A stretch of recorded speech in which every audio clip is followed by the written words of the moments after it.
નમસ્કાર, star India TV ન્યૂઝમાં આપનું હાર્દિક સ્વાગત છે। આપ જોઈ રહ્યા છો સ્ટાર ઇન્ડિયા ટીવી ન્યૂઝ, સત્યની વાતે સત્યની સાથે। દાહોદ અને સમગ્ર ગુજરાત સહિત દેશમાં નકલી એનએના બહુચર્ચિત કેસોમાં ગઈકાલે કોર્ટે આદેશ જારી કરીને તેને જેલમાંથી કસ્ટડીમાં લીધો છે। હાલ અલગ અલગ ફરિયાદમાં 4 આરોપીઓની ધરપકડ કરવાની કાર્યવાહી ચાલી રહી છે।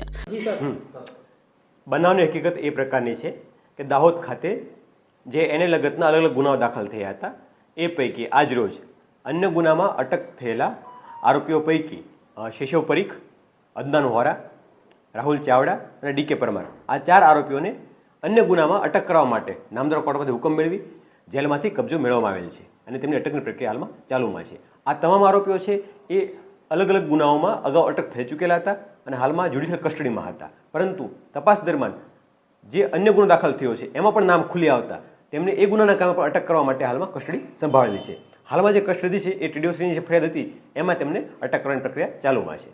સર, આ 4-4નો રોલ શું હતો?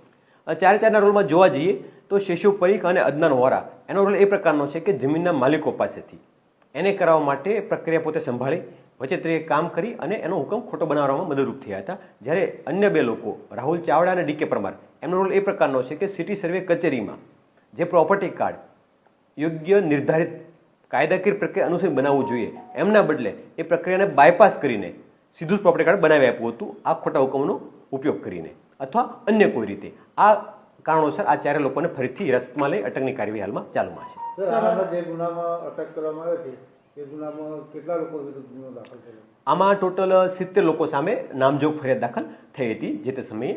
એમાંથી અમુક લોકોના અવસાન પણ થઈ ગયા હતા। 15 ઉપરાંતના આરોપીઓ હાલમાં અટક થઈને જેલર પર મોકલી આપવામાં આવેલા હતા અને આગળની તપાસ એમાં ચાલુ હતી। સર, આ 4 લોકો સિવાય અન્ય કોઈ લોકો આ ગુનામાં સંડોવાયેલા છે? હા, આ 4 લોકો સિવાય પણ અન્ય લોકોના નામ તપાસમાં ખુલી આવેલા છે જેમની તપાસ હાલમાં ચાલુમાં છે। નકલી એને ઓર્ડરની વિવિધ ફરિયાદો અને અન્ય ગુનાઓમાં નોંધાયેલા ગુનાઓમાં ગઈકાલે ધરપકડ કરાયેલા આરોપીઓમાં શેષવ પારીખ, અદનાન વોરા, રાહુલ ચાવડા, ડીકે પરમારનો સમાવેશ થાય છે। હાઈકોર્ટના આદેશ બાદ 4 આરોપીઓની જેલમાંથી ધરપકડ કરવામાં આવી છે અને ધરપકડની પ્રક્રિયા ચાલી રહી છે। આ 4 આરોપીઓ અગાઉ અલગ અલગ ગુનાઓમાં પકડાઈ ચૂક્યા હતા અને જ્યુડિશિયલ કસ્ટડીમાં હતા, પરંતુ તપાસ દરમિયાન અન્ય ગુનાઓમાં પણ તેમના નામો પ્રકાશમાં આવ્યા હતા। હાઈકોર્ટના આદેશ બાદ તેમની ધરપકડ કરવાની કાર્યવાહી ચાલી રહી છે। હાલ ડીડીઓશ્રીની ફરિયાદના આધારે તેની ધરપકડ કાર્યવાહી ચાલી રહી છે। Star India TV news Dahod reporter Sunita Yadav, જિલ્લા દાહોદ।